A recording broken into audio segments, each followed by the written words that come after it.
صحبت اللہ والوں کی، صحبت اللہ والوں کی اللہ سے ملوا جاتی ہے، صحبت اللہ والوں کی اپنا رنگ دکھا جاتی ہے، صحبت اللہ والوں کی۔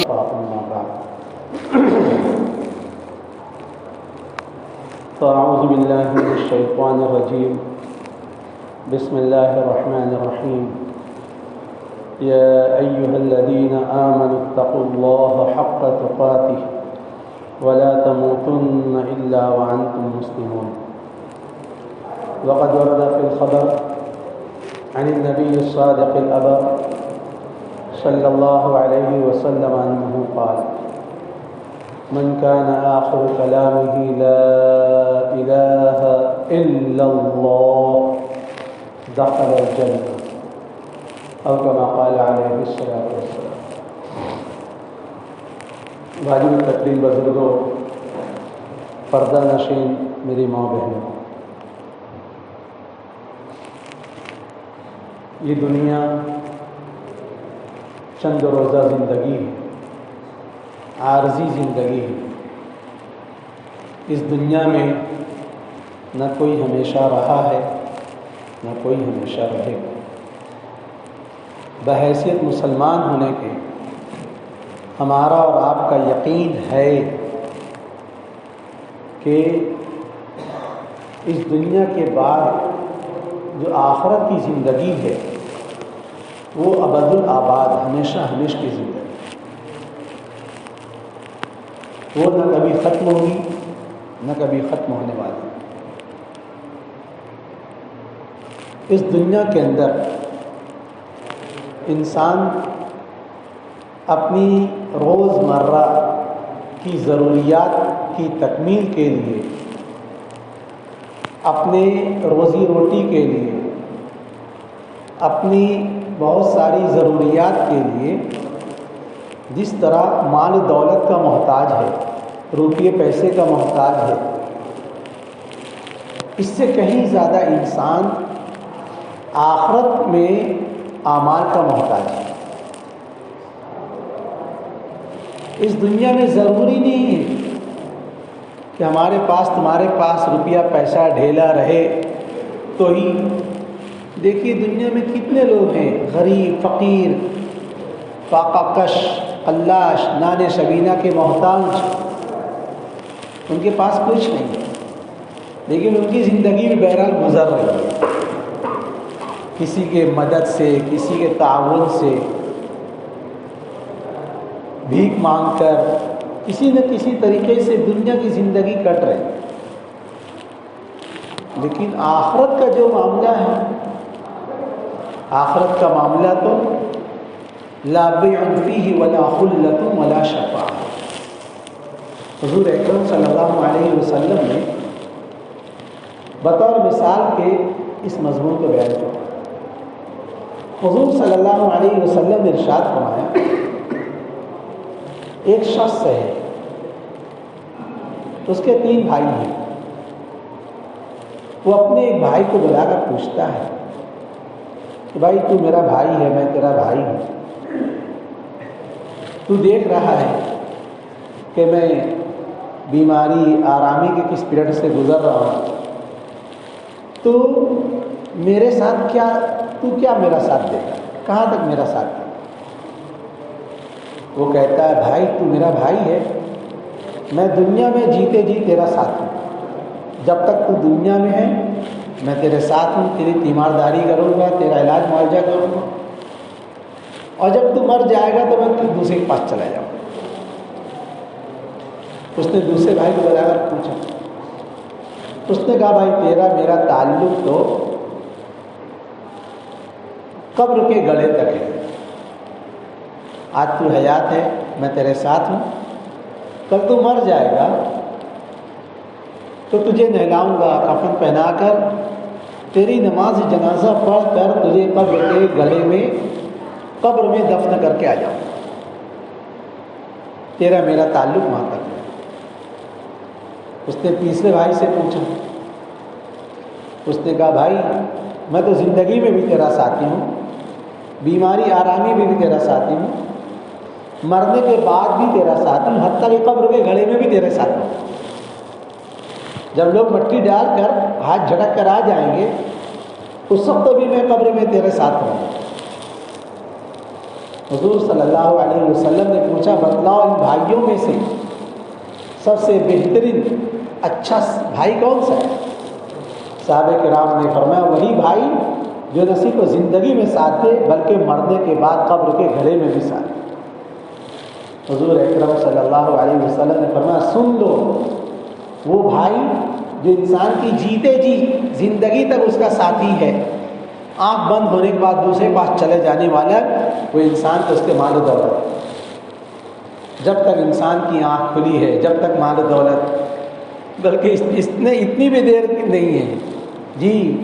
آج کتنے فراڈی چمتکار قسم کے لوگ جی، وہ ماں باپ کے جیتے جی ہی ماں باپ سے دھپل میں دستخط لے کر کے ساری پراپرٹی اپنے نام کر لے رہے ہیں، ہاں مرنے کا بھی انتظار کریں۔ فرمایا وہ بھائی جو انسان کی زندگی تک اس کا ساتھ دے گا وہ انسان کا اس کا مالک۔ جب انسان کی آنکھ بند ہوئی یہ ساری پراپرٹی دوسروں کی ہو جائیداد ہے۔ وہ بھائی جو انسان کے قبر تک اس کا ساتھ دے گا وہ انسان کے اعزا قارب دوست و احباب ہیں جو اس کو دفن کر کے اپنے گھر آ جائے گا۔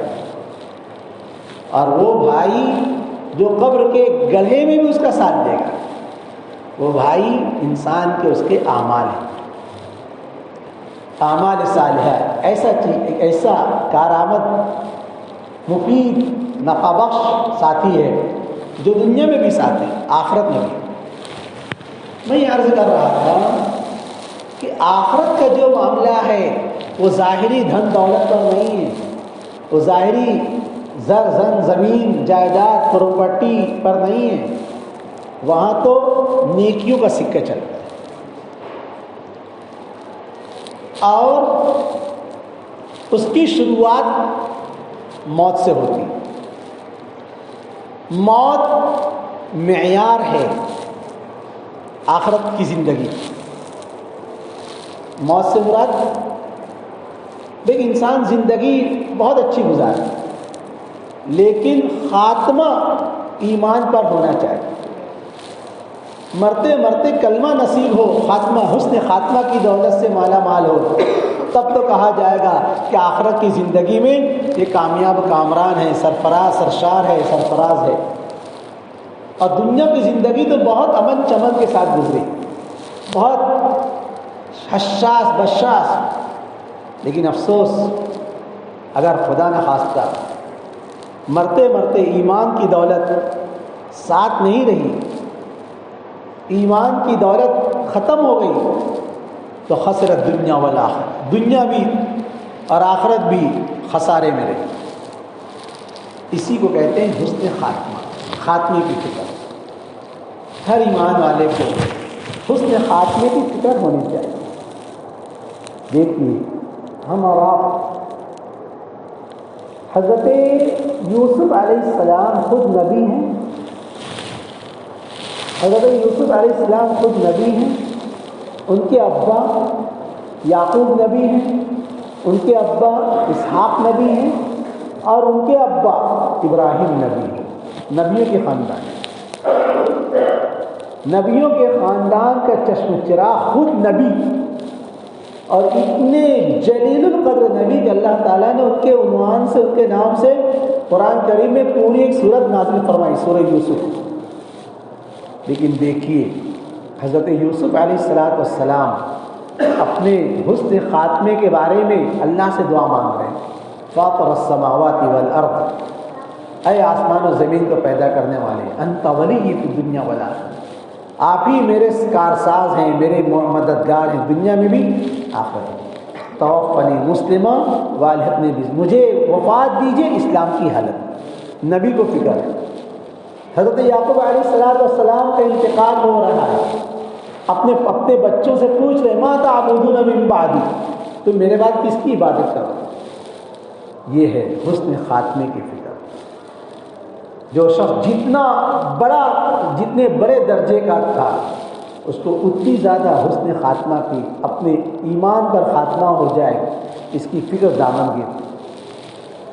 ایک بزرگ تھے، کسی شخص نے ان سے مزاحن کہا، بطور مذاق۔ یہ تو ہوتا ہی ہے، دنیا میں ہر طرح کے لوگ ہوتے ہیں، جہاں داد و دہش اور جہاں انعام و اکرام کرنے والے لوگ ہوتے ہیں، وہیں پر ہی سب و شتم اور ٹھٹھا مذاق کرنے والے لوگ بھی ہوتے ہیں جی۔ نوازش آزمائش دونوں چلتی ہیں، اور ہر زمانے میں اللہ والوں کے ساتھ اس قسم کی ٹھٹھا استہزاء کیا جاتا تھا۔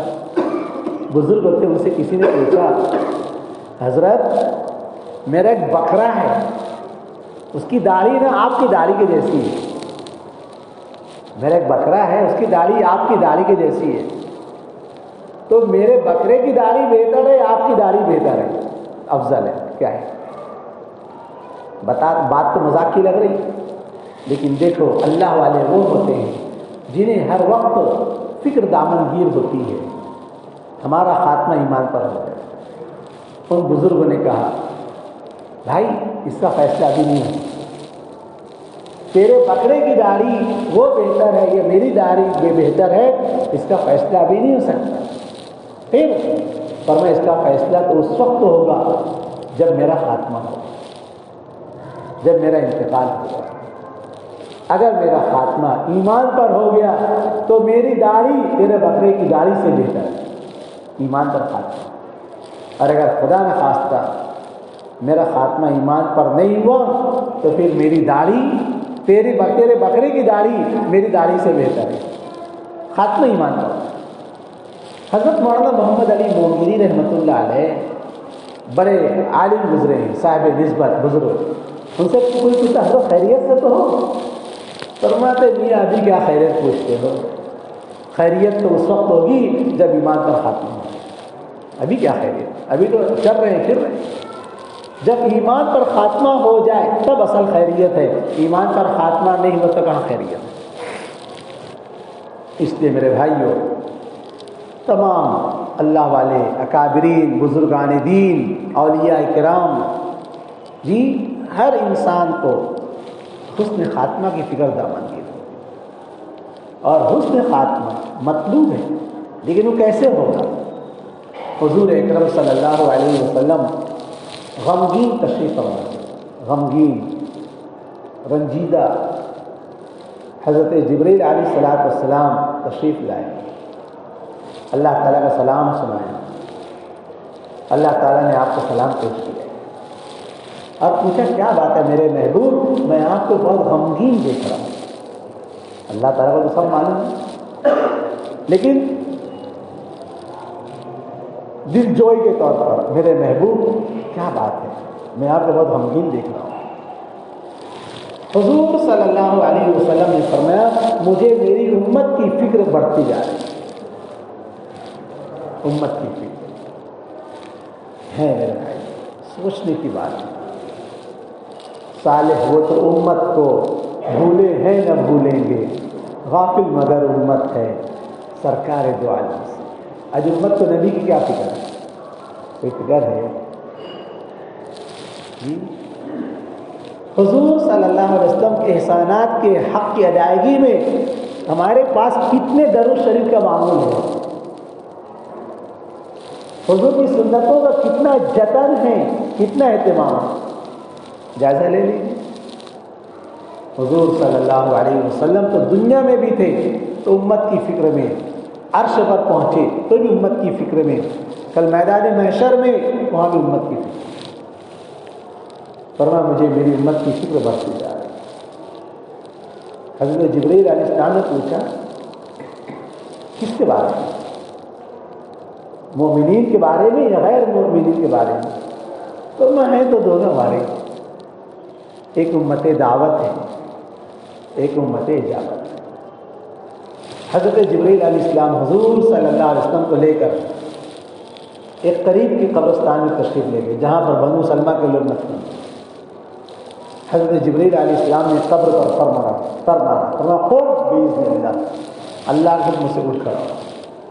وہ قبر کھلی، اس میں سے ایک مردہ انتہائی حسین جمیل حشاش بشاش تر و تازہ چہرے والا جی نکلا اس کی زبان پر سبحان اللہ ماشاء اللہ لا الہ الا اللہ کے کلمات. حضرت جبریل علیہ السلام نے حضور فرما دیکھ لیا فرمایا.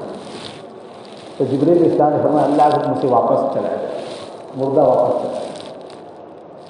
حضرت جبریل علیہ السلام نے بازو والے قبر پر فرمایا قم باذن اللہ کے حکم سے اٹھا تو قبر شق ہوئی.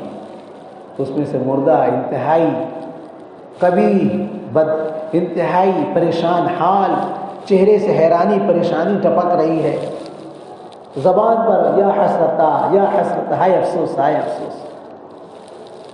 تو جبریل علیہ السلام نے فرمایا حضور کو دیکھ لیا آپ نے فرمایا قم باذن اللہ اللہ کے حکم سے واپس چلا.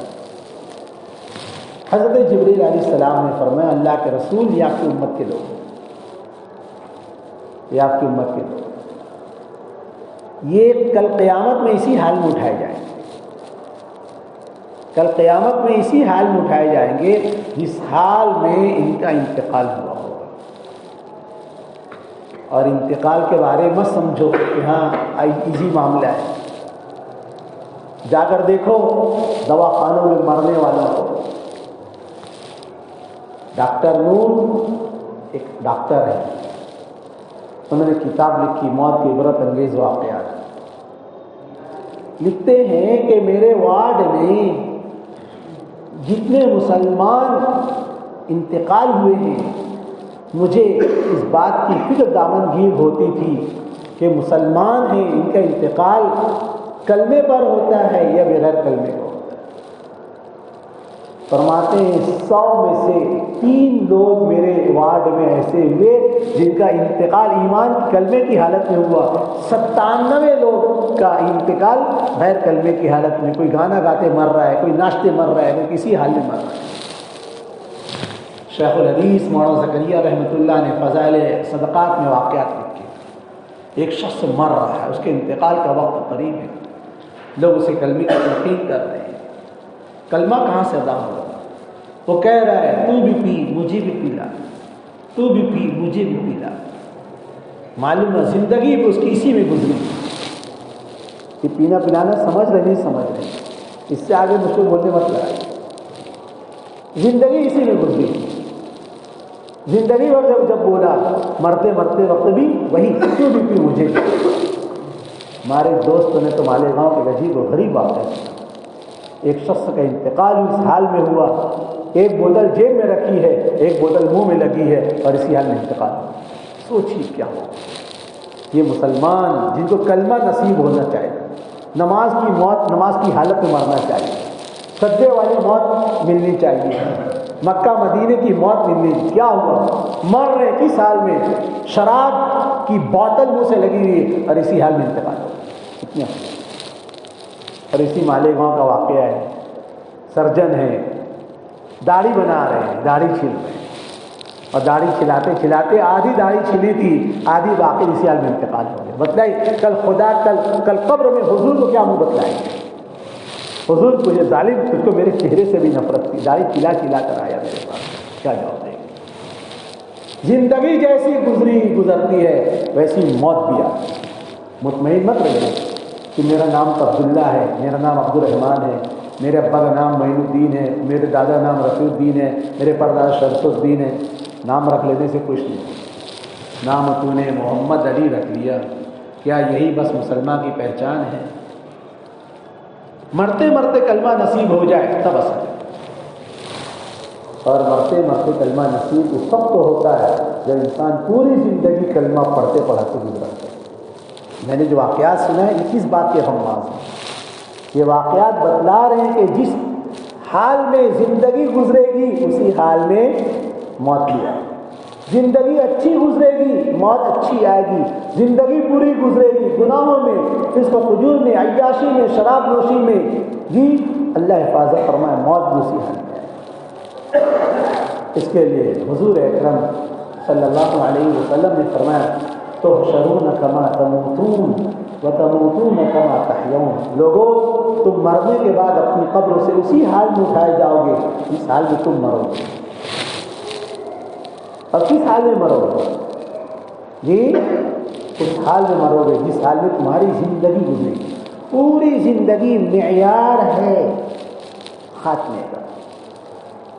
زندگی جس فیلڈ میں جن الفاظ میں جن چیزوں کے بول میں گزرتی ہے، مرتے مرتے بھی. اب دیکھیے نا، آپ بولتے ہیں نا نیند کو کہ نیند موت کی چھوٹی بہن. انسان نیند میں بڑبڑ کرتا ہے. بہت سارے لوگ ہوتے ہیں ان کو نیند میں بڑبڑ کرنے کی عادت ہوتی ہے. تو کیا بڑبڑ کرتے ہیں جی؟ جو دن بھر جو بولتے ہیں نا، یہ رات کو بھی نیند بڑبڑ کرتے ہیں. اور خدا کا شکر ہے ہم نے تو بہت سارے حفاظ کو دیکھا کہ رات میں نیند میں بھی قرآن پڑھتے ماشاء اللہ. ہاں، اللہ ہم سب کو ایسی سعادت عطا فرمائے. لیکن صرف انشاءاللہ ماشاءاللہ نہیں کرے، دن بھر اس کی جی ریہرسل کرنا پڑے. انسان دن بھر جو بولتا ہے رات کو بھی نیند میں وہی بولتا ہے. زندگی بھر جو بولیں گے مرتے مرتے بھی وہی بولیں. اس کے لیے پوری زندگی معیار ہے حسن خاتمہ. اس کے لیے اللہ تعالیٰ فرما رہے ہیں وَاذْكُرُوا اللَّهَ كَثِيرًا، اللہ کا ذکر کرو قیامًا وقعودا وعلى جنوبهم، کھڑے کھڑے، بیٹھے الٹ بیٹھے، لیٹے پھرتے، جس حال میں. حضور کا عملی نمونہ ہمارے سامنے. کان رسول اللہ صلی اللہ علیہ وسلم یذکر اللہ علی کل احیان، آپ ہر حال میں ذکر کرتے ہیں. پوری زندگی ذکر اذکار کے ساتھ اللہ اللہ کرتے گزرے گی تو امید کی جا سکتی ہے کہ اس کی برکت سے اللہ کو ادا پسند آ جائے اور اللہ مرتے مرتے کلمہ نصیب کرے. اس لیے میرے بھائیوں، میری ماں بہنوں، ہر انسان کی زندگی میں کچھ نہ کچھ ذکر اذکار کا اہتمام ہونا چاہیے. نہ بہت زیادہ، تھوڑا بہت کیوں نہ ہو، لیکن ذکر اذکار کا اہتمام رہے گا تو یہ اہتمام انشاءاللہ مرتے مرتے وقت بھی اللہ کے ذکر، اللہ کے ورد، کلمہ طیبہ، قرآن کی تلاوت والی موت ہے. اللہ تعالیٰ ہم سب کو اس کی توفیق عطا فرمائے. ذکر و سلوک کی مجالس کے ذریعے سے یہی چاہتے ہیں. آج ہماری زندگیاں غفلتوں میں، لاپرواہیوں میں گزر رہی ہیں.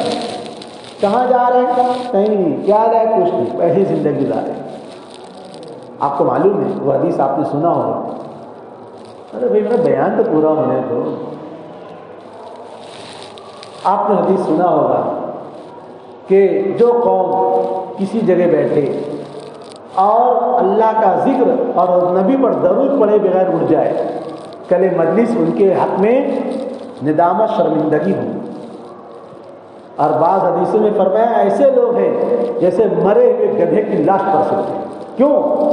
دنیا کی خبریں، دنیا کے تبصرے، دنیا کی باتوں پر ڈیسیزن نہیں ہے، اللہ کا ذکر نہیں ہے. حضور پر درود. کوئی زندگی ہے اس کے لیے. دنیا کا بھی تقاضا یہی ہے کہ انسان کچھ نہ کچھ اللہ اللہ کرنے کا اہتمام کرے. صبح وہ قرآن کریم میں فرمایا وَاذْكُرْ رَبَّكَ كَثِيرًا وَسَبِّحْ بِالْعَشِيِّ وَالْإِبْكَارِ. اے نبی صلی اللہ علیہ وسلم، آپ اپنے رب کا زیادہ سے زیادہ ذکر کیجیے. صبح شام اپنے رب کی پاکی بیان کیجیے. حضور صلی اللہ علیہ وسلم سے زیادہ ذکر کرنے والے کون ہیں؟ لیکن حضور صلی اللہ علیہ وسلم فرماتے ہیں میں فجر کی نماز کے بعد ایسی جماعت کے ساتھ بیٹھوں جو سورج نکلنے تک اللہ کے ذکر میں مشغول رہے. یہ مجھے دنیا کی تمام چیزوں سے زیادہ محبوب پسند ہے.